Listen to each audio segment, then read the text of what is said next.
So, welcome to the live free study class, and it's from this book, Neville Goddard, Your Faith is Your Fortune. Hello, Luzmila. Now, it doesn't matter if you have the book or not, because I will read, and then if you have a question in regards to whatever you're going through, because the aim is to put this into practice, as in whatever you've got going on that could be disturbing, bothering you, that you apply it to your situations. And the idea is to get some relief. So the first part is, you shall decree. Thou shalt also decree a thing, and it shall be established unto thee, and the light shall shine upon thy ways. You will also decree a thing, and it will be established for you, and light will shine on your ways.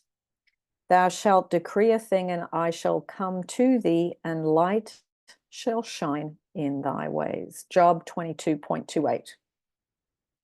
So shall my word be that go forth out of my mouth, if it shall not return unto me void, but it shall accomplish that which I please, and it shall prosper in the thing whereto I sent it. Isaiah 55.11.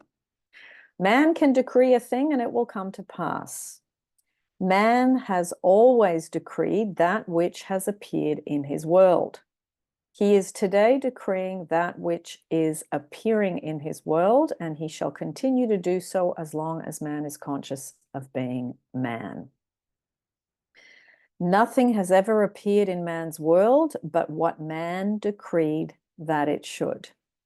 This you may deny, but try as you will, you cannot disprove it, for this decreeing is based upon a changeless principle.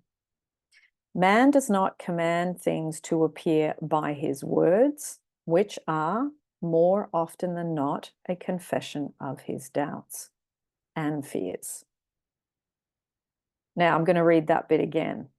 Man does not command things to appear by his words, which are more often than not a confession of his doubts and fears. Decreeing is ever done in consciousness, okay? So what you're thinking, what you're conscious of, is what you are decreeing. Every man automatically expresses that which he is conscious of being. Without effort or the use of words at every moment of time, man is commanding himself to be and to possess that which he is conscious of being and possessing. So basically, what's running through your head on a regular basis is what you are putting in your consciousness, and then it outpictures itself, okay? So it's just the mirror, the reflection. This changeless principle of expression is dramatized in all the Bibles of the world. The writers of our sacred books were illumined mystics, past masters in the art of psychology. In telling the story of the soul, they personified this impersonal principle in the form of a historical document, both to preserve it and to hide it from the eyes of the uninitiated. Today, those to whom this great treasure has been entrusted, namely the priesthoods of the world, have forgotten that the Bibles are psychological dramas representing the consciousness of man. In their blind forgetfulness, they now teach their followers to worship its characters as men and women who actually lived in time and space. When man sees the Bible as a great psychological drama with all of its characters and actors, as the personified qualities and attributes of his own consciousness, then and only then will the Bible reveal to him the light of its symbology. This impersonal principle of life, which made all things, is personified as God. This Lord God, creator of heaven and earth, is discovered to be man's awareness of being. If man were less bound by orthodoxy and more intuitively observant, he could not fail to notice in the reading of the Bibles that the awareness of being is revealed hundreds of times throughout the literature. To name a few, I am hath sent me unto you. Be still and know that I am God. I am the Lord, and there is no other God.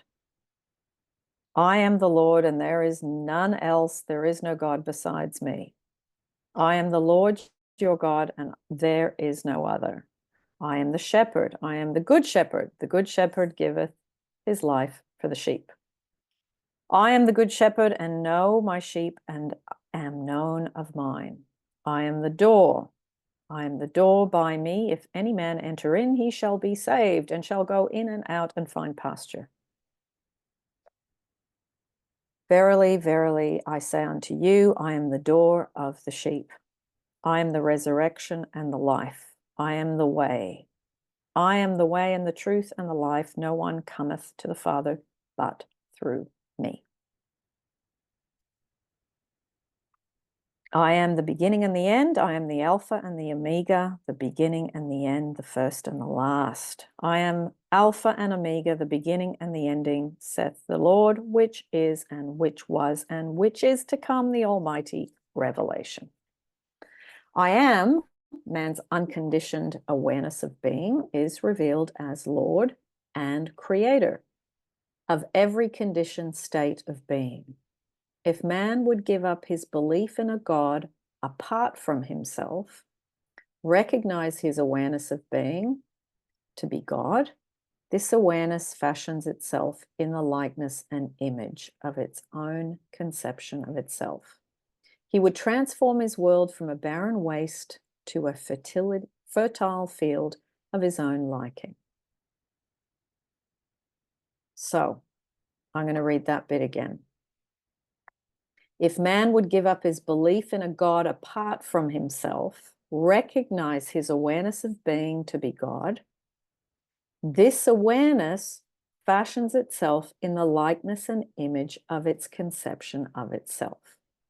He would transform his world from a barren waste to a fertile field of his own liking. So, in a nutshell, becoming aware of I am God, or I like to think of it as I am a piece of the greater God, and I am here to remember the things that I perhaps have forgotten about how the system works, my relationship to the infinite intelligence, to source. I may have forgotten these things, and my human experience is for me to go through and remember by going through often very challenging experiences and having perhaps nowhere to turn but to call out to source or God or infinite intelligence or the universe, whatever word you prefer, for assistance. Now, the day man does this, he will know that he and his Father are one, but his Father is greater than he, which we understand because we are here and we suffer because of money, because of work, because of a relationship, because of a specific person, because of a boss, because of a relative, because of the thoughts we have about ourselves. So all these things show us that the Father is greater than he, as in us, because we have forgotten in a lot of ways who we are, and that forgetting causes us suffering because we forget where love comes from. We forget where joy, happiness, and all those things come from. But it starts with conditioning the mind. And as this book is, Your Faith is Your Fortune, the faith and reconnecting with faith, even when we can't see a perhaps desired outcome in sight. The day man does this, he will know that he and his Father are one, but his Father is greater than he. He will know that his consciousness of being is one with that which he is conscious of being, that his unconditioned consciousness of being is greater than his conditioned state or his conception of himself. So your unconditioned consciousness is greater than your conditioned state, what you think about, your conditions that you are currently in, because those conditions often take our attention, they take our focus, they take our peace of mind, they take our emotions perhaps to a place where they are triggered into anger, hurt, resentment, fear, anxiety, all these things. So the whole spiritual evolution is about going through life, understanding how the system works, and then applying it so that you cease suffering or over time reduce suffering, especially on these topics that affect all of us. He will know that his consciousness of being is one with that which he is conscious of being, but that his unconditioned consciousness of being is greater than his conditioned state or his concept of himself. When man discovers his consciousness to be the impersonal power of expression, which power eternally personifies itself, in his conceptions of himself, he will assume and appropriate that state of consciousness, which he desires to express. So in doing, he will become that state in expression. So Neville talks a lot about assumption, as many of you know, those of you that read Neville, he's big on the law of assumption. So it's looking at, what do I assume about this? What do I assume about that person, that job, that boss, that money, that whatever it is, business of mine? What are my assumptions? And if I want to appropriate a desire and express it in a certain way, or have it change and come to me in the way I desire, then I need to have different assumptions and change my state of consciousness on that topic. Okay? So you shall decree a thing and it shall come to pass. So if you're decreeing, my relationships always end up with a third party, or I never have enough money in the end, or why is it that I have resentments towards my sister? If you have these thoughts and you continue them, then you end up with the assumption coming back as a photocopy, as an experience. Okay. Now, people, you are allowed to put your videos on if you want to. I mean, there's no have to at all. But if the few of you have put them on and you've switched them off, don't feel like you have to not have them on because everybody else's is off. Okay. It's up to you. Either way is fine. Now, when man discovers his consciousness to be the impersonal power of expression. So what you're conscious of becomes the power of expression. That then creates an external, let's say, domino effect. You have thoughts, you think about them, you assume things about money or a person or a business or your body or your mother or your boss, and that repetitive habitual thought process becomes well, you look at it and you go, it's a self-fulfilling prophecy. See, what I thought about them was true. They don't think I'm important. I don't matter to them. I don't have enough money, and I never will. No one in my family ever had money. Your thoughts about those particular subjects today then become beliefs, and those beliefs then reflect back to you what you think. So it's like you think you're having thoughts after you see something, but you're actually having the thoughts before, and then what you see is a reflection of your thinking. Okay? It's easy to miss that because you just think things, and sometimes it feels quite unconscious because you've been thinking these things for so long on these different topics. Okay, so it's being more mindful about what you think, and then it's being more conscious today, as in this afternoon, tomorrow, next week. What am I thinking on this topic? Because I need to make adjustments. If that's in front of me, what have I got going on within me? That is showing me that result. Okay. When man discovers his consciousness to be the impersonal power of expression, so it's not personal, whatever you can think whatever you desire about any particular topic, but what you think is going to show you certain results. So in a way, you don't need to ask someone what they think. If you see someone living certain things, you will then know what they think on certain topics. And I'm not saying total strangers. You're not going to know their money situation. I'm talking about people that you know pretty well, but they might not have told you the background. Like a friend saying to you, I've gone bankrupt. And then you think, well, I remember her complaining about money pretty much every time I saw her. So she pre-paved situation by going into the story of lack and poverty and unhappiness around money and financial insecurity. Okay. Now, ye shall decree a thing and it shall come to pass can now be told in this manner. You shall become conscious of being or possessing a thing, and you shall express or possess that which you are conscious of being. I'm going to read that again because this is really important. You shall decree a thing and it shall come to pass.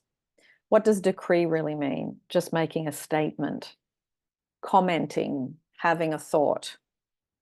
You're saying it to yourself. So you shall become conscious of being or possessing the thing, and you shall express or possess that which you are conscious of being. So if you're expressing, oh, I don't have enough money, or why doesn't that person love me, or why are they blowing hot and cold? What you are going over and over in your mind, thinking about and assuming and putting feeling to it. Thought plus feeling equals end result. Okay. AK 4577. Go ahead. Oops. Hi, and yes, it's Akbar. Sorry. My question is this. Hi, and yes, Yeah. it's been a long time. Just my question is this: if you if you grew up in a family household where your parents kind of embodied a lot of opinions on you, and then you've taken that opinions and you've not realized that they had limiting beliefs, and you've taken that on and you're running that subconscious beliefs into, projecting it into the world. Yeah. What would one have to do to change it then? Can you give me one example? Okay, so for example, let's say my parents used to say about money, you have to really work really hard for money, and it's not enough to cover for things. So yeah, that when you're brought up in that kind of environment, that obviously you start thinking about it when you start earning money, For sure. For sure.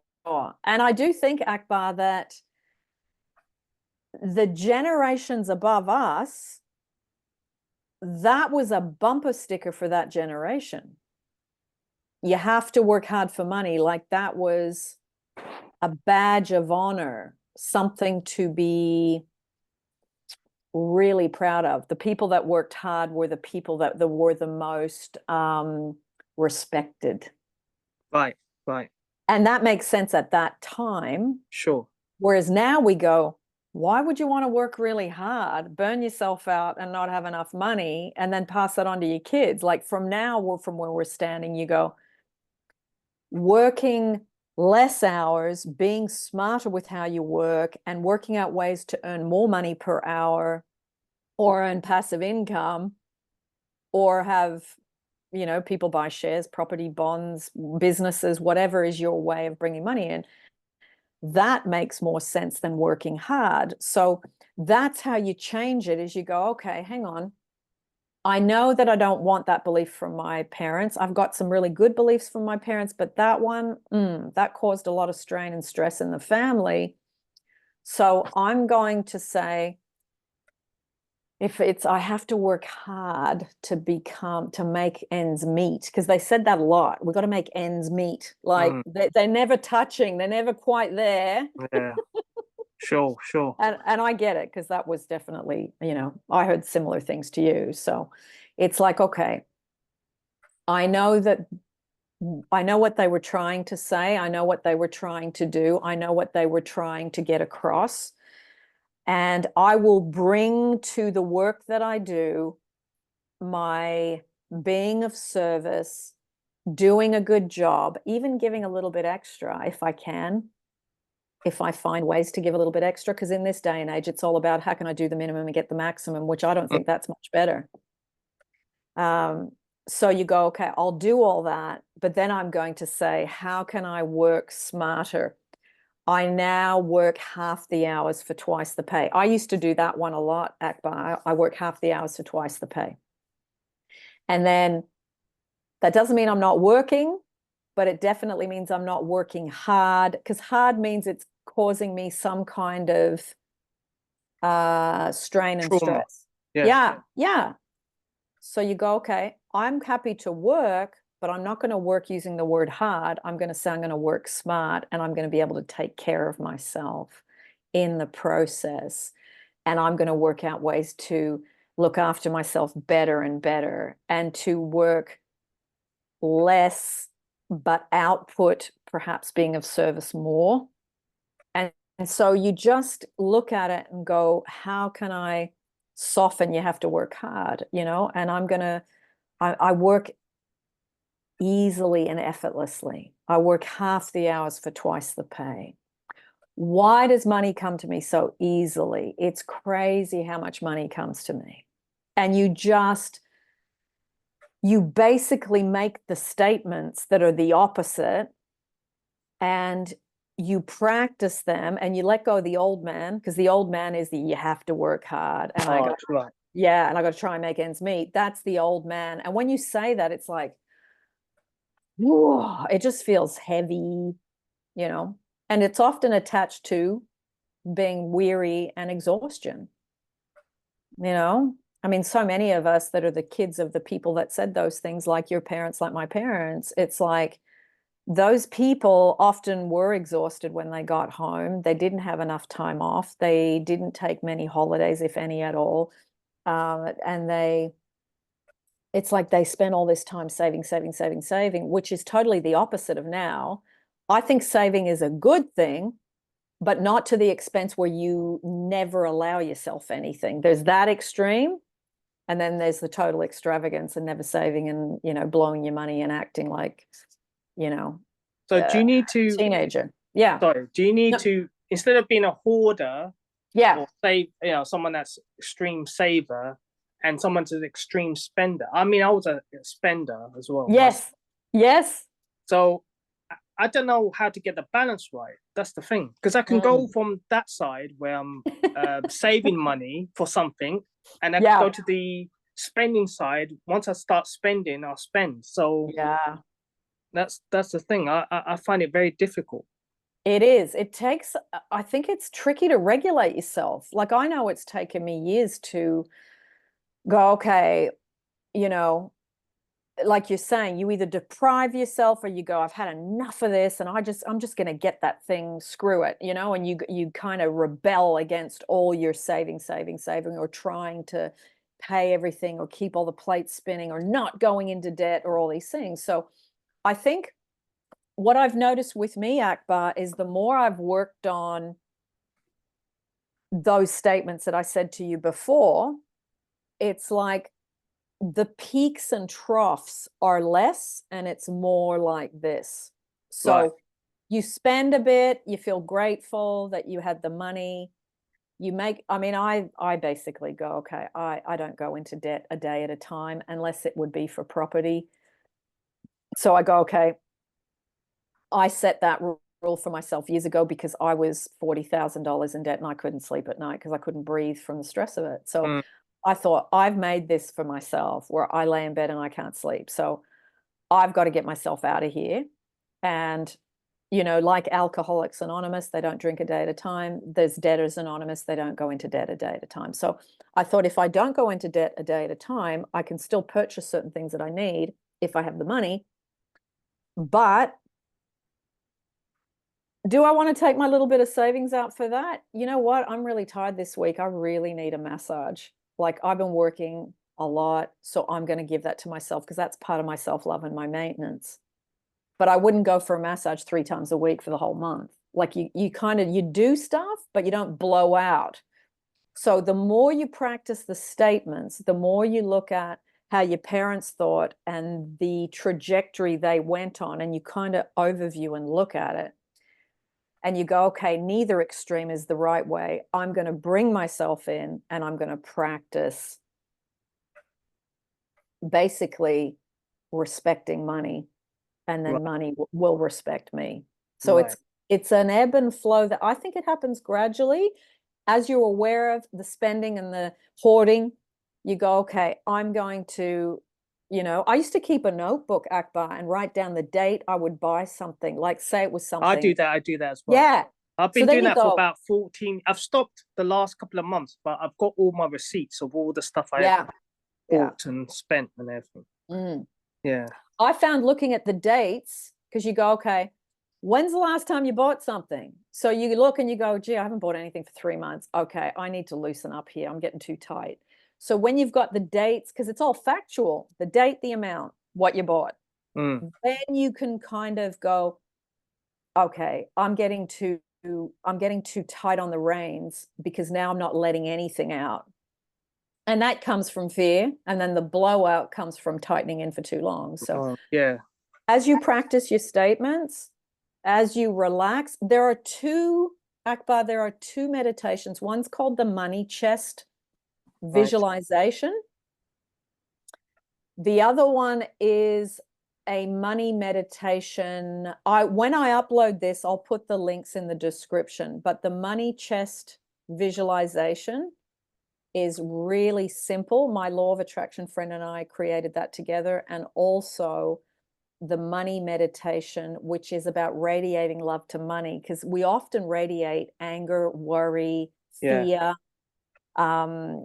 you know, inadequacy, like, I don't know what I'm doing with money. You're radiating that to money all the time. So the meditation is about saying to money, I'm sorry, I've projected all these emotions onto you for so long. I don't want to do that anymore. And it's quite an emotional moment when you've had the histories that we have had. It can be quite an emotional moment as you go through this meditation. So I will put that up for you as well, so that you can, you know, and because I know there's other people in here that are doing the money topics. So what about Ho'oponopono? Yes. Would that work for money situations or any situation? Yes, you can do that. Anytime you've got negative emotion about something, if I've got one interrupt it. I've got one on Monday I'm kind of anxious about, but I've been using Ho'oponopono prayer. Excellent. Because you can't be doing Ho'oponopono prayer and be in fear and worry or fear of scarcity or whatever. It jumps you out of that groove. So yes. Okay. Yeah. Great. Nice. Thanks very much. Thank you.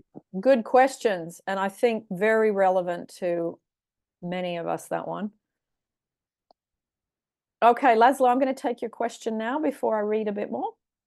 All right, then. Okay. All right. When it comes to what you told me, you said that the feeling of having like lack and everything, then brought your friend to bankruptcy. I don't know if I can relate that with something that is currently going on with the world with the AI, which is that, for example, on my job one day I heard that a friend of mine she and all her co-workers got replaced by AI. Like, they were fired and replaced by an AI, which is. Oh, sorry, Laszlo. I muted you by accident. Sorry, darling. Okay, no problem. Yeah, go ahead. So sorry. Okay, and so because of that, since I recently adopted a mentality that of just always standing by the winning side, that if you can deal with them, join them, So like that, you will always have the upper hand on everything by standing by the winning and superior side, no matter what morals or anything like that.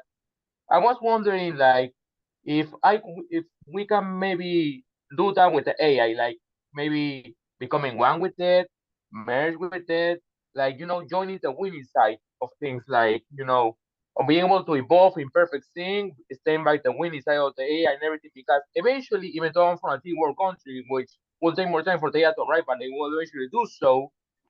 I was wondering if we could do that, like I can manifest joining the winning side of things, so I can be always on the top and always have the upper hand on things. Like, for example, the AI is when it comes to technology and everything, which is the future, like it or not. What do you think? Well, the winning side isn't always let's say, I mean, you just got to look through history, Laszlo. The winning side isn't always the side of the light. I think AI has got amazing, amazing ways that it's infiltrating our lives. I also think that in the wrong hands, that's the potential for quite, disastrous things. But in history, there's been two sides of the coin for many, many, many, many centuries. AI is just another vehicle. So I think rather than saying to yourself, I want to be on the winning side, you got to think about where are your morals and your values, because the winning side doesn't always reflect your morals or your values. So, I would look at what is it that I desire, and I'm going to get clear about that. Well, when it comes to these things like morals, or when it comes to the winning side not being the white on the side of the history, I don't know. I'm sorry if this sounds bad, but recently I started to stop caring about morals or things like that. Like I adopt a mentality that the only things that really matter in life are money, power, yourself, and your interest, and the rest is useless. See, like that. So many times I am wondering, like, if I could join the winning side. For example, I always have the mentality of standing over with the winning side no matter what. It's like that, so you will always be at the top, always be like with the upper kind of things. You know what I mean? Laszlo, it's up to you. You've got choices to do whatever you desire. So you test that out and see where you end up. I'm not going to say to you, don't try it. I don't think it's all about power and money. I think a lot of people think it's about power and money. A lot of people use those two things as the most important vehicle. But I don't believe that. That's just not what I believe. So you go ahead and believe whatever you want. We don't have to agree. Yes, I understand, but my question is that can we actually, like, using this what we're talking about here about Neville Goddard teachings, we can actually manifest that becoming one with the winning and superior side of the AI, to like to be able to stand on the winning side and prevail. Try and see. All right then. Thank you so much. Okay. Gayatri. Hi, Agnes. Hello. Yeah, thank you once again for this wonderful class. So every week I get to meet you again. So it's a pleasure, okay? So you're No. such a wow, and I'm very happy. So with regards to the, I didn't, but I just wanted to tell some insight with regards to whatever you read from the book. It states more of how you practice being focused on a single thing, or I think the lines are even more repetitive of the mental diet. Okay, so what you feed in is going to repeat back. But sometimes I feel when you keep uh, feeding your brain again and again with a positive thing, actually, so many intrusive thoughts are coming. Okay. So what do you do when such, like, you are trying to be like pre-program certain things? So probably I'm going through some health condition or something. No, I say that you're healthy and No, you're not. My mind says Yeah. no, you're not. So, so how do we reprogram? Like, how do you control the intrusive thoughts, or what do you do about that, or accept them as it is? This is my question. Exactly what you just said there at the end. You have to accept. It's like you got to let the thoughts just be and pass through, and then you just keep practicing, because reprogramming takes time. It's like, it's so easy to be negative. It's so much more challenging to be positive. It's so much easier to just do what the collective consciousness around you does. So, meaning family, friends, you know, it's harder to not complain. It's harder to be grateful in the face of difficult things. It's hard to hold the state of love in regards to, because you and I have talked about relationships holding the state of love when you see the opposite of love around you. Like, it's like, this is what Neville talks about. Your faith is your fortune. You are going to pierce the external illusion of lack of love, lack of money, lack of being healthy, whatever it is, as your example. It's like you have to practice with a focus, concentration, and perseverance to get the tide to turn. It doesn't turn with a switch. It takes, it's like having a big, one of those big steamliner, multi-level cruise ships. You know, you can't just crank the wheel. It's like it takes time for that thing to turn. But as soon as you start and keep the pressure on, it eventually swings that massive amount of weight. And it feels like that massive amount of weight in your own mind. So it is just practice. It is just practice. It is just getting to the point where you will not accept, I mean, you accept it. Like I said to you, you've got to accept the thoughts are there, but you don't accept that they're there permanently. And you don't accept the whatever you see in your 3D as the end all be all, right? That's it. It's just a thought. It's just you having a I'm tired after work moment, or a I'm so discouraged. I feel weary. Why doesn't this change? I've had enough. And then you gotta go through acceptance, surrender, letting go, and allowing. And that process it's like it's again and again and again and again, because you fall down, you get weary, you surrender, you let go. Then you get up again because something happens and it shows you that something's changed. It's like when people really surrender, that's when things really change. Surrender is often the last thing people do. If you do it first, all those changes take less time, because surrender is saying, I don't have control. I can influence, but after that, I cannot control. This is, you know, the whole system in place is up to source, and packaging and timing, when it happens, how it happens, is not in my control. And it's having that, I think, humility to know that there is an amazing system at play, and we have to learn better how to plug into it. And that, it is such a humbling experience being alive, isn't it? I mean, really, it is, whether it's a relationship or your clients, you know, I mean, you're a doctor, you're listening to people complain all the time. You know, you're having to listen to that. It's not easy. So it's just getting to the point where you do your best, you radiate light out as best you can, whether it's your client or your mom or your sister or your specific person, whoever it is.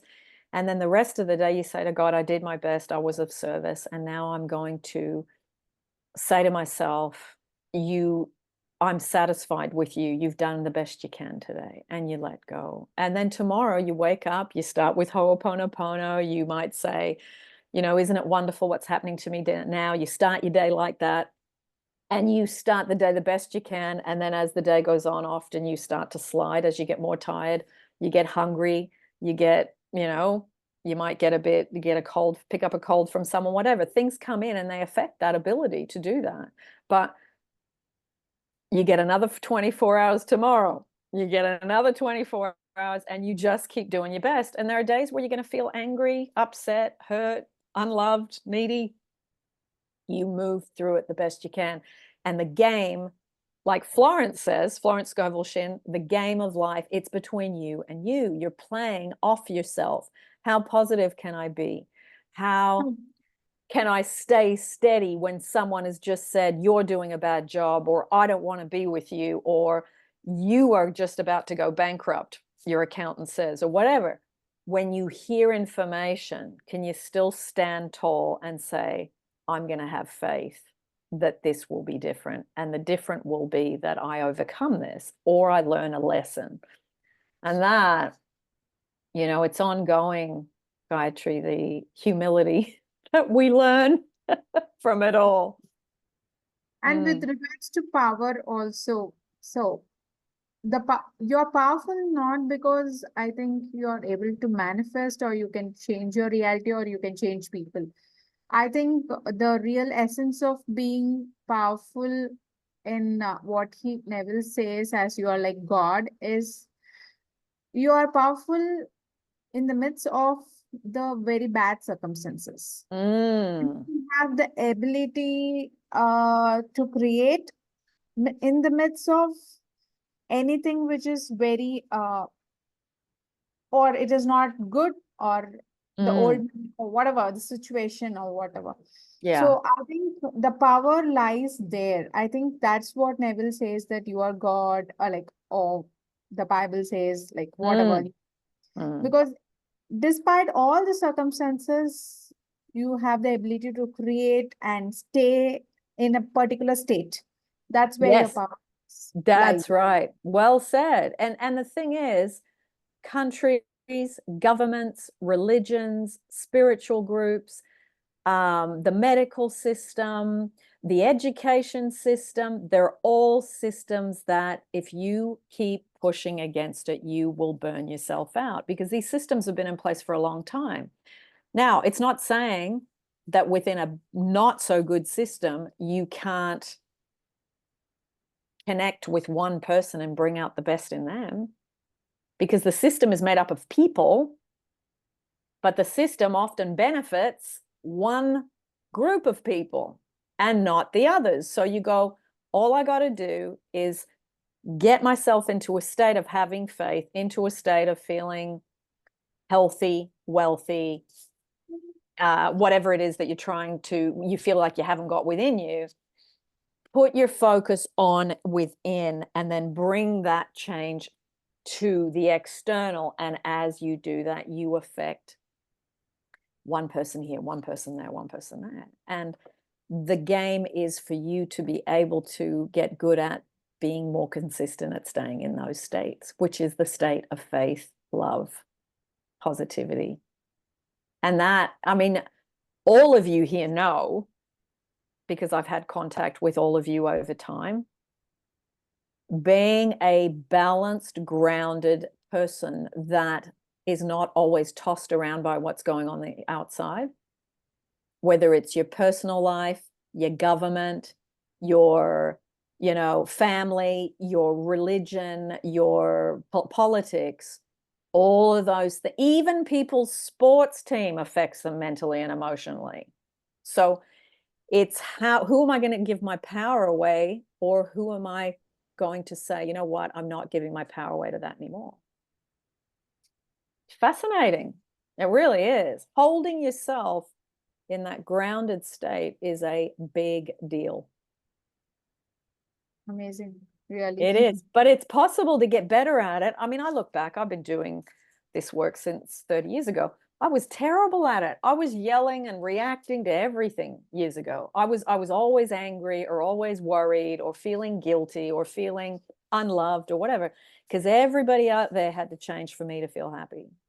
Once you realize I cannot change the whole world, I can change myself, that's what I have control over, and you stop letting external systems continually make you feel this, and you say, I'm going to stay in my pod and I'm going to do what I can to keep myself regulated and in that state of groundedness. And if I can do that, that's the game. I've won. That's the game. So politics will always do what politics does. Religion will always do what religion does. Cultures will always do what cultures do. Family will always do what they do. But how are you going to respond, react, or hold your power? It's not about external power. It's about internal regulation. True. And I think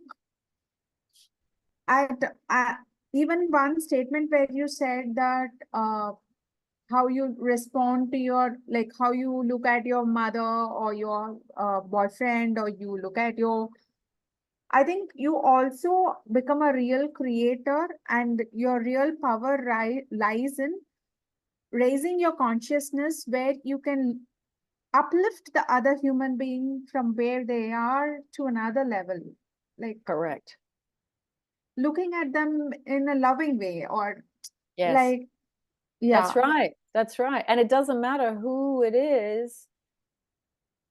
I think there's always someone that crosses our path every day that, you know, I mean, it's very rare that you would spend the whole day on your own, have no one around you, not see anyone.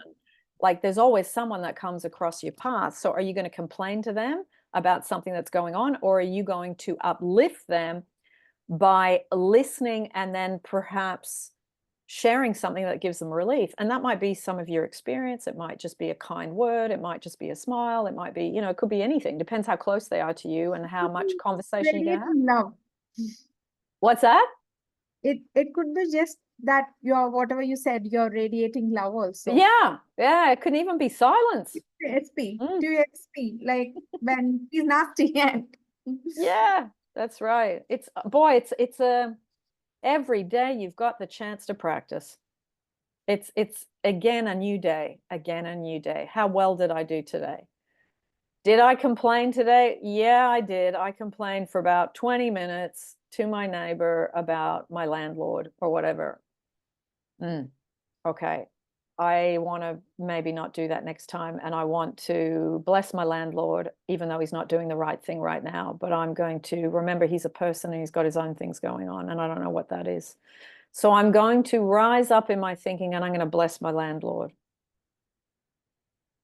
And then I'm going to wish for him the things that I would like for myself. I'm going to wish those things for him. So that fork in the road, very easy to go the other way. So, you know, it's interesting.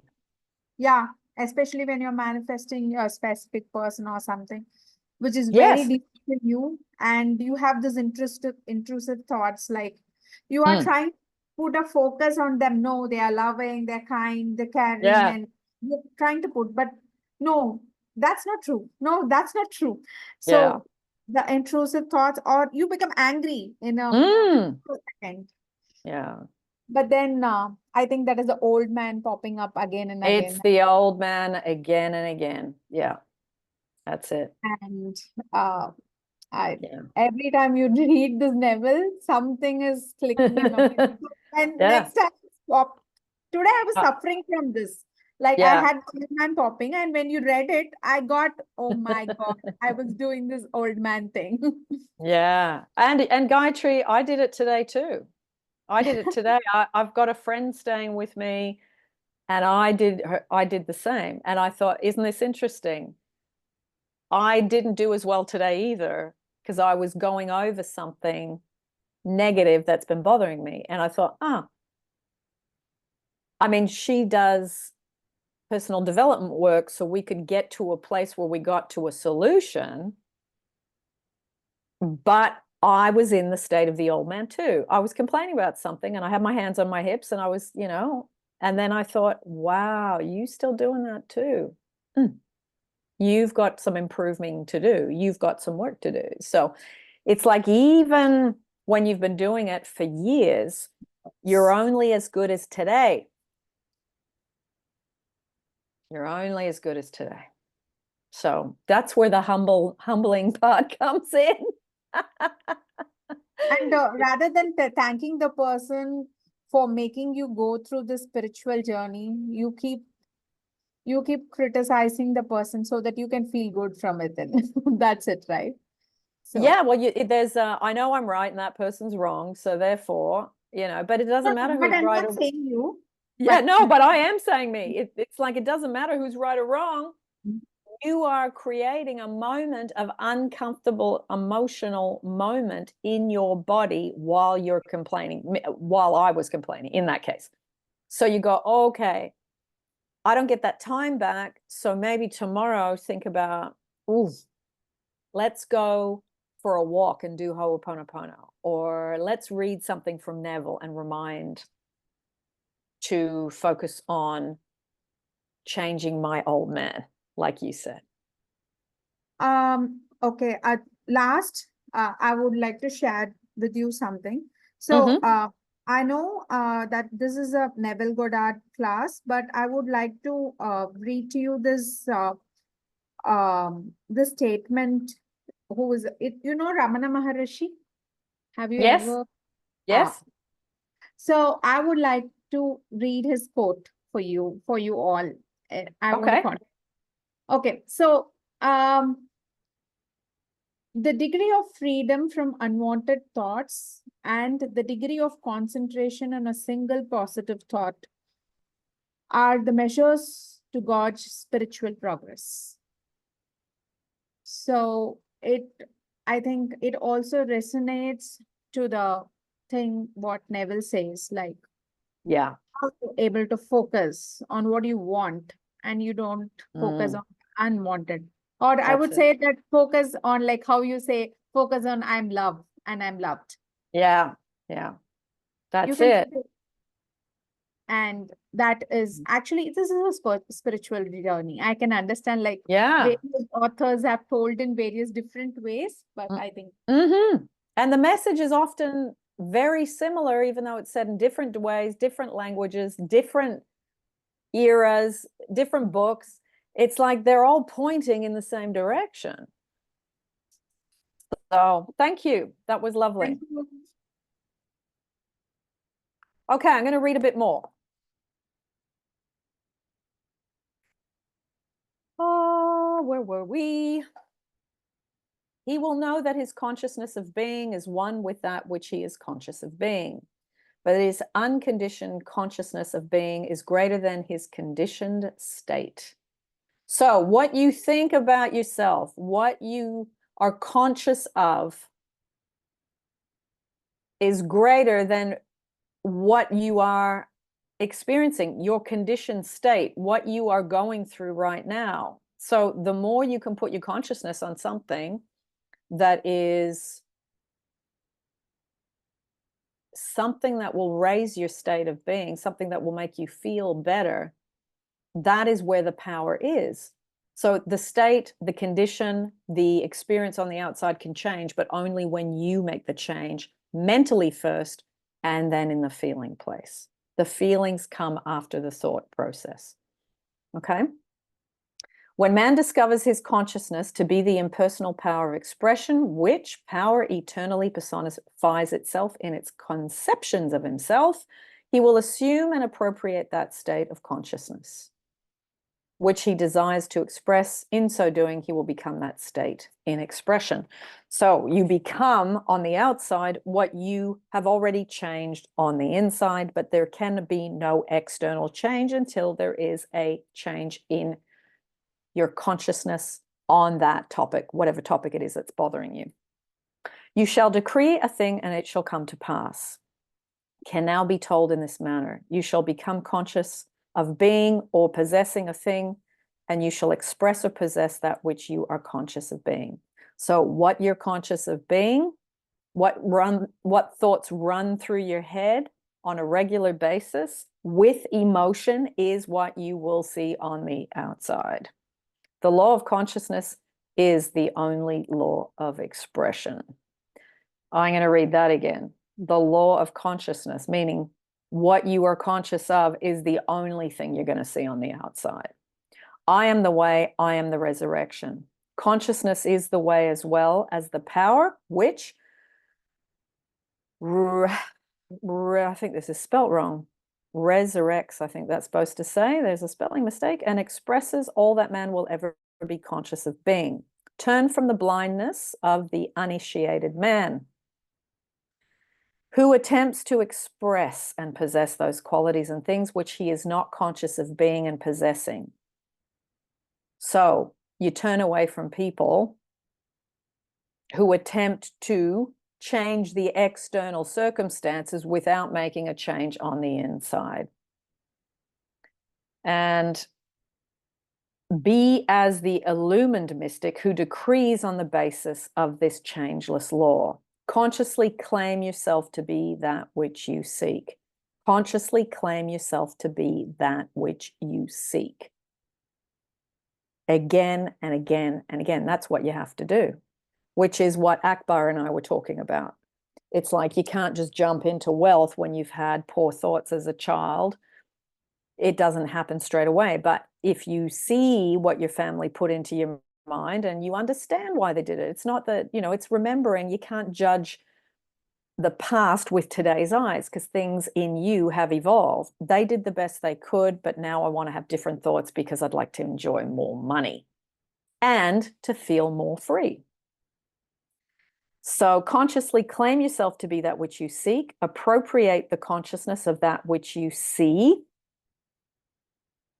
So don't walk around with your slouched shoulders all in a fearful state with your little eyes darting around that you've got no money and you're really anxious.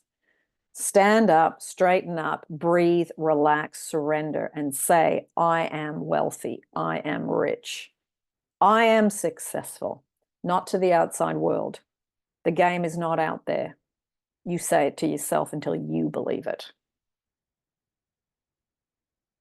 Claim yourself to be that which you seek, appropriate the consciousness of that which you see. So you may see it in others, the wealth, the money, the financial freedom. And you too will know the status of the true mystic as follows. I became conscious of being it. I am still conscious of being it. And I shall continue to be conscious of being it until that which I am conscious of being is perfectly expressed. So that's all about persistence. That's all about consistency. You must keep going to get to where you want to go. Okay. There is a chain of events. It's like a domino effect. So I'm going to read that again because I've highlighted this. So it's reminding me that this is really important in this book. I become conscious of being it. Let's use I'm wealthy as an example. I'm still conscious of being it. So tomorrow you wake up and you go, I'm not going to go back to, oh my God, I'm poor. You go back to, I am wealthy. And then I shall continue to be conscious of it throughout the day until that which I'm conscious of being is perfectly expressed. So you do it in the morning, you do it in the afternoon, and you hold it for as long as you can. Doesn't mean you have to do it perfectly. There's going to be times where you pay a bill or something comes in and you go, again, about money. Let it pass through, surrender and let go, breathe, relax into. People that have money are relaxed. There's no rush to get there. You got to let go of that. There's not enough time, there's not enough love, there's not enough money. Okay? So,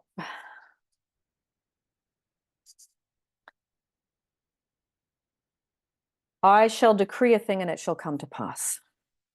So, practice your decreeing this week as we go into, because we're going to do this book for a few weeks. As we go from this week into next week, it's a bit like when he talks in At Your Command, infinite spirit, open the way for $1 million. There's the statement. Then you go, well, I can't just say it once and then go back to, oh my God, I've got all these bills to pay. Infinite spirit, open the way for. Those are commands from At Your Command book. The decree in Your Faith is Your Fortune is the same. He's used different words, but it is a clarity. It's a clarity system, a clarity statement. You've got to be clear. Infinite spirit, God, source, universe, open the way for. I remember there was a woman that I know, and she said, send me, that's what she said to God, send me 10,000 pounds by Monday. And she ended up, that's a whole other story that was in her interview. She got that. But it came in a very relaxed way. She got distracted doing other things. But she was clear in her decree. Send me. I loved that because I hadn't heard it said that way. And I thought, oh, I like that. It was short, it was sweet, and it was specific and clear. Okay. Now, Laszlo, I'm going to take your question now. First, I would like to apologize if I made you feel very like disgusted for what I said regarding morals and everything. It was just that since many recent events that happen around the world, like for example, a dictatorship being protected and being made thousands of times more rich by the most powerful countries, but because of their interest and money, which was the breaking point for me, which basically made me feel done with everything. Like I would like to apologize if I make you feel disgusted with what I said. Laszlo, you didn't make me feel disgusted at all. It's just you're feeling powerlessness because of what your country is doing. And I get that that stuff disturbs you. I do.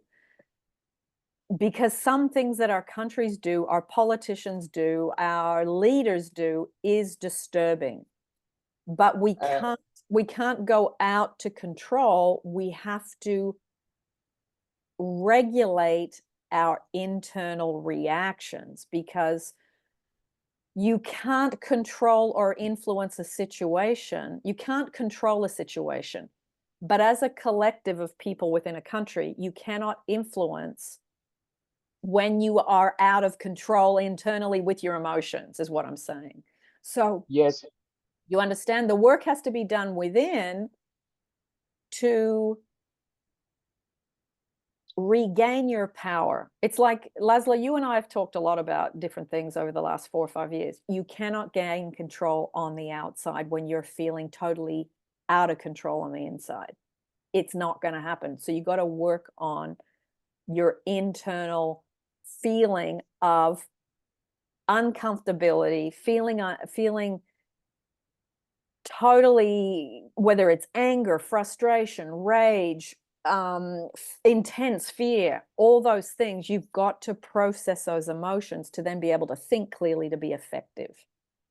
yes, I understand. And actually, I just accepted that mentality recently that no matter what happens on the outside, if my favorite politician wins, if a certain event I want to happen goes on everything, my life will still be the exact same thing. It won't change anything. It changes Yeah. nothing. I realized that. So no matter Yeah. if I win, for example, for example, no matter if I win an argument on social media, I won't be winning anything. Like or my favorite politician winning, well, maybe a god, for example. You know what I mean? Like that's just like that. So that's why once again I know this will sound bad, but I understand that the only thing that should matter to me is my own life. The only thing that I can actually do something about. Well, and when you're wasting time, and I will say wasting time, arguing and debating with people on social media that you're never going to meet, you never get that time back. And you could have been putting that into learning something, improving something, generating an idea and making money, breaking free of whatever you've got going on. But you're pushing against and debating with people. That Yes. whole, discussing things, no problem. But when you're debating against people that don't think the way you do, don't agree with what you're doing, you are creating a whole bunch of negative emotion in your body. And for what? People you're never going to meet. And as I said, no matter if you got the upper hand or not on those arguments, it won't change anything. Your life will That's still be the right. same. That's right. So, It may make you feel better on the inside, but still it changes nothing. it changes nothing. And you've spent how many hours debating stuff that really, at the end of the day, like you say, it doesn't change anything. And really, how many hours did you debate for? Get yourself wound up, angry, worried, fearful, whatever, with someone. Yes, I Look, understand. I get it, Laszlo. I did it for years when social media first came out. I mean, I've removed myself from social media because I'd rather do other things. But that's why that's why you know. that's why I adopted that mentality that all seems selfish, but I said that of just focusing on myself and not caring about the outside because as I said it changes nothing. My life will still be the exact same thing no matter what happens. For example, my father taught me that. My father, who lived on the very dark ages of our country where it was terrorist, inflation, like everything was, the pay was a nobody's earth, like the pay was a mess. You know what I mean? He Yeah, understands that. So he understands that you have to focus on yourself and your inner world and what you can control, not on what is exactly. out your reach. So, like for example, that's why I adopted that mentality. And also, Hmm. for example, I know that. So I know it may sound selfish. People, for example, like people tell you that you should be selfless, that you should care about others. But as I said, all of that changes nothing. It's worthless. That's the harsh truth. Well, you still have to, I think, look after yourself first and get yourself into a good place to be able to help others properly. You can't be of service if your whole mind and your emotions are in turmoil. You can't help anyone when you're like that. You're not effective. So you got to do the Yes, self. You got to get the foundation right, which is get the self right first. yes, well, I am commenting you about that. What happened regarding that? For example, like I said, the Venezuelan dictatorship being shielded and protected by the greatest, most powerful countries, and with that dictator being made trillionary, much richer than Arab kings and Elon Musk combined. So, for example, so that's an important an event for me because that was a time where I've never felt so enraged before. Like I've never exploded that badly like before, not even on my on moment very important for my life. You know what I mean, right? Okay, Laszlo, let me stop you. Yes. If that's the case, and I know you've done that to yourself hundreds of times, what are you going to do that's different now? I understand that I should drop it off. I should just let it go. There you go. But you know what? You and I have been on, I don't know, 20, 30, 40 Q&As, Neville groups, and you're still doing it. And you're engaging me to join you. Yes. So Yes. ask So, yourself, why am I still doing that to myself and to Agnes? yes, I understand. Sorry. But sometimes It- I have to I admit I that know, I know. You're not the only one that does it, but you are torturing your own self through doing the same thing over and over and expecting a different result. So it's like, it's learning to give your mind something else to do instead of getting inflamed and enraged about these things. I'm not saying you bury your head in the sand and you don't know anything about what's going on in the world, but you go, I'm starting to lose my peace of mind.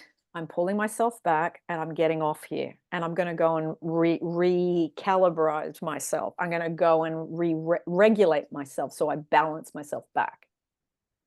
And then I will take it from there.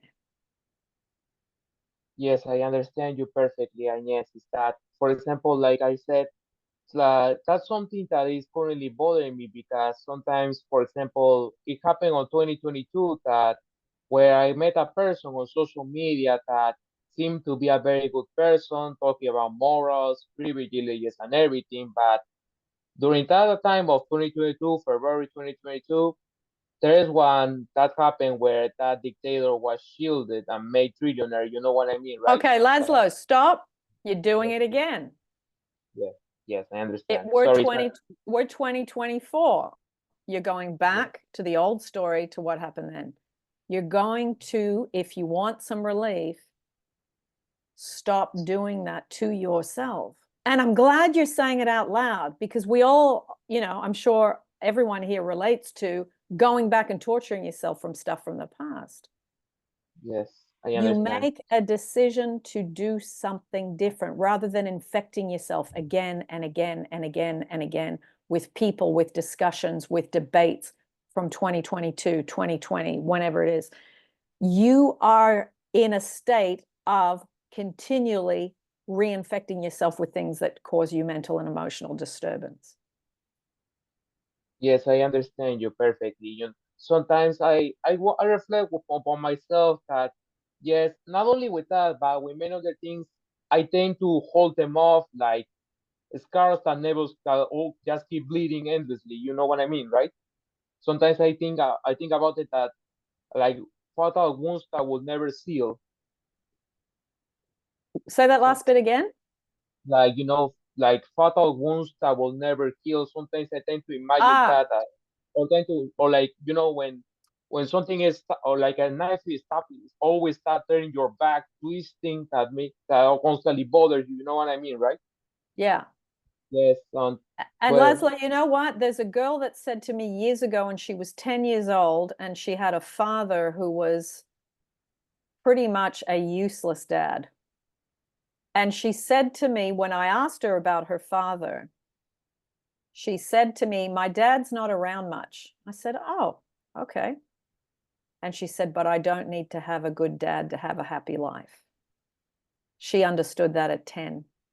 So we, as adults who are much older than her, we don't have to have perfect global conditions to have a happy life. We don't have to have a perfect country to have a happy life. We don't have to have a perfect family, bank account, whatever, insert whatever word you want. We got to stop using things as an excuse to not be happy or content or balanced. Stop looking for things that do that and make a decision. Even if I don't have a good dad, I can have a happy life, just like she did. yes, I understand. I Okay. understand you perfectly. So Okay. for like that, I sorry for going back to that. Is that that's something that involves a person that woman I can't stop thinking about that. He was a former friend that I still thinking, I still seeing to this day. I'm still thinking about them and everything. So it's something that is bothering me to this day. Okay. So Okay. If it is, you're not, you're human. Go and do the spotlight meditation. That's on my channel. You can do it for free and do it on that specific person. well, when it comes to that, I know the spotlight meditation is to dissolve this toxicity between that person, but the thing is that this person did something that I never expected someone could do, which was supporting what happened of Tariq Terrell being shielded and made trillionaire, which Okay. made me feel very Stop for a sec. You're not trying to resolve and dissolve the stuff between you per se. You're trying to get to the point where you've let go of your emotional charge around it and you dissolve whatever you've got going on about them that you're still carrying today. understood, and I will practice that meditation whenever I Try. have. Yeah, I try will and do do it. If you can, Laszlo, try and do it a couple of times this week on that person, because sometimes we have to go back to the past to go through it to let it go. But it's that thing that we need to go and do it on a specific event, a specific person, a specific situation, argument, whatever it is, so we can get the emotion out of our body. It's not about never going back there, but it's about cleaning it up so that we don't have to keep telling the story today. That's all. Yes, yes, I understand. Is that my issue is that, for example, like I said, when it comes to the winning side and everything on the upper hand, this person I feel has the upper hand because on this situation between me and her, because she lives on Okay. the most powerful first world country in the world, which I think you know more than me which one it is. Yeah. And also while I live on a third world country like Peru, you know what I mean? Like so Yeah. and also she had a 200K in network, which is I can complain about my salary, I love it, but my difference between her, the difference between her and me is 1 to 100. You know what I mean? That the difference between me and her is abysmal. So I know I have no chance against her when it comes to, you know what I mean, right? When it But comes to it's not against her, Laszlo. You're playing against yourself, and you're making her the excuse to not let stuff go. We cannot, you're not battling against people. You're battling against your thoughts about that person. You're battling against your thoughts about them being more successful, more financially, you know, in a better position, whatever it is. You are torturing yourself about thoughts about this person who's in another country.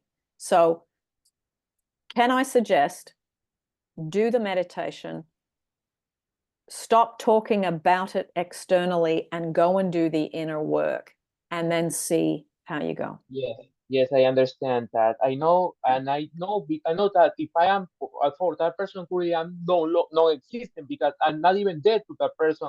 I know I'm not. I know I'm not existent because she completely forgot on my existence and she's minding her own business, and I should do the same. Actually, I should do exact same Exactly. thing. Yes, Exactly. but Okay. sometimes no, if it's my personality, but I think you can see like I have an obsessive pattern on my things. Like I tend to Yeah. once again tape into the wound one time after the other. I think you know what I mean. Like touch the wound, I don't let it heal. I tend to Mm. or more example, like throw more gas into the fire to ignite it even more instead of letting it extinguish. You know what I mean, right? Yeah. Yes, I understand. So Okay. So try that, Laszlo, and then see if you can offload the emotion and see if it releases some of that so that you don't keep going back to it over and over. Okay. and something I wonder Yeah, if I can. Laszlo, Okay, I've got 10 minutes left and I've got two people okay, with no their hand problem. up. Okay. Okay, no problem. Can you, So yeah, can you let me, sorry if it okay. sounded disturbing or anything. Sorry, my No, bad. We have to. no, it's okay. It's all right. All good. Akbar, you were next. Yeah. You talked about regulating your emotions. Could you give me an example of how you could do that? Just wanted to get Yes, an opinion. yes, good question. Okay. You have a situation with someone, you were feeling pretty good, you were happy getting on with your day, someone said something or did something, and you knew it was really unfair and it was really annoying, and you had a reaction to it. Yeah, I've had So that you go, recently. yeah. So have I. Why? So I can talk about it from that side as well, Akbar. Why? So I thought, wow, okay. I'm happy, go lucky, I'm moving around. You've just now said that. Now I feel negative emotion. And my body's like a suitcase. I need to move through this and process this. Firstly, you person here in 2024, you've just hit me in an old raw pink nerve that reminds me of somebody. Who do you remind me of? Oh, okay. I don't feel that you trusted me. I don't feel like you trusted me. Who do I remember didn't trust me? Oh, I remember that person. Old boyfriend of mine, sister of mine. Okay, so there's the emotion today. There's the cord that goes back to the trigger. So now what I have to do is I have to allow the old emotions to come out, and I got to clear the body that's a suitcase. So you can do Right. it in a few ways. Sit down and write a letter that you're never going to read. You're never going to give to the person. You're going to read it, and you're going to read it through after you've written it. I would write a letter to person that's currently in 2024, and then just continue it on with part 2 to original person where I felt, let's say, like in this case, the distrust. So you can do it with words, and you'll find if it's anger or rage or, you know, that feeling of that's not fair or whatever, you will be able to, your anger, your resentment, whatever will start coming through your arms. So you can do it that way. I think if it's depends too. If it's anger, you probably need to get it out by doing something physical, such as punching bag, screaming into a pillow, go for a really intense run like Forrest Gump until you can't run anymore, you know, like you got to just burn out all that stuff. So it depends what emotion that's been triggered, because if you feel hurt and you feel pain, you're better off sitting with a blanket and doing a meditation and letting the hurt come out, because it will Hurt makes you want to pull in, whereas anger and rage makes you want to, you know, you need to get that anger out. So if you're angry, don't sit and try and meditate. It will make you even more angry. Right. So you've got to pick the right thing for the right emotion. So if it's like the person has a distrust, Yeah. and is doing stuff to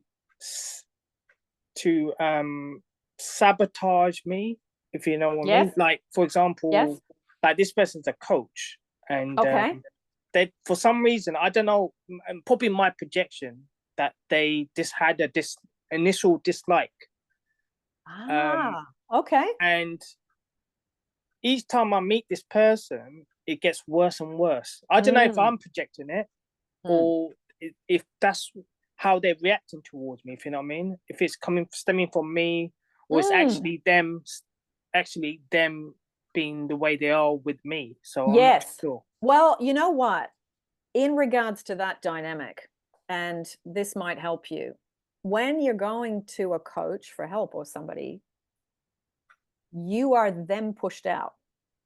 So if say I'm working with someone and someone brings something up and I feel a reaction to it because I think, oh God, please don't talk about that. That's something in my history. I don't want to talk about that. Like, say they're going through an event that's something in my history and I don't really want to go back there emotionally. If I get hit with it, Akbar, and it hits me in the raw pink nerve, that means I'm not finished with my stuff around it. Right. Okay. So you may be the trigger for something on the other end, but you know, a coach isn't going to tell you that. I mean, I will often say to my clients, you know, remember that you are me pushed out. I won't say what they've triggered off in me, and I can keep my stuff contained, but I will say to them, it's interesting because you are me pushed out and I am you pushed out too. So we're having this experience. And if you've got a good coach, a coach will identify and have a humble moment that a client has touched them in the raw pink nerve and be grateful that they have an experience that they can go and offload it after the session somewhere. Right. Because they should know what to do, you know? So try not to maybe take it all on, because sometimes people are, because it's a government coach. It's not a coach as in like yeah. So I've been assigned a coach. Oh, so you can't get away from them. You can't get away from them. Yeah, I can't get away from them. I have to legally do it. So I see. Okay. Perhaps, okay, because you're bound there. Perhaps, okay, have a look at, there's a couple of videos I did on pre-paving. Right, yeah, I've been looking at that. I mean, did you look at that? I struggle with visualization. I still struggle with it. I don't know how to get myself into a relaxed state. You don't have to dream about things, but I can't visualize. I can dream. I can dream about stuff, but I can't really visualize. How do you meet the coach? Is it online or in person? No, it's in person. Like well, I met her 2 weeks ago. I'm gonna meet her. I've got an appointment on Monday, but it's with someone else. Okay. And I'm a bit anxious about that because it's someone else. And then I'll probably have her in 2 weeks' time. So I'll meet her twice a month. Okay. If you can't visualize, don't worry. Maybe do it that you hear her say things in like an audio voice, where you hear her say something that you would love to hear. Like, obviously, if you know, you're going to someone for that type of thing, you would like to hear something encouraging, something positive, something that uplifts you, that you walk out and you feel inspired. So maybe imagine, what would that sentence be for me to hear from them, and then play that in your mind where you imagine sitting opposite and that person says that to you. So what you're doing is you're hopping away from what's not working, you're hopping towards what's working, and you're transforming the relationship. You're practicing on that relationship, you're transforming it. Right, okay, great. Try that. Yeah, so do it as an audio if you're not good at, it doesn't have to be imagining. Imagining is just one way around the wheel. Right, okay, great. Okay. Thank you. Thanks a lot. My pleasure. And Kita. Hello. Hello. Thank you so much for this wonderful session. Lots of gratitude to you. Thank you, my lovely. Wonderful to see you. I'm all over the place with questions today, but I have one thing that I really got inspired with your one video. You had many success story video list in on your YouTube, but there's one which is of lottery winning. I remember, Yes. but I can't find that video. So if you Hmm. could tell me like where I can, because I think nowadays you have changed the thumbnails of your videos. So I've I'm changed the thumbnails, but not the words in the titles, as in, you know, if it was a lottery win, the words lottery win would still be in there.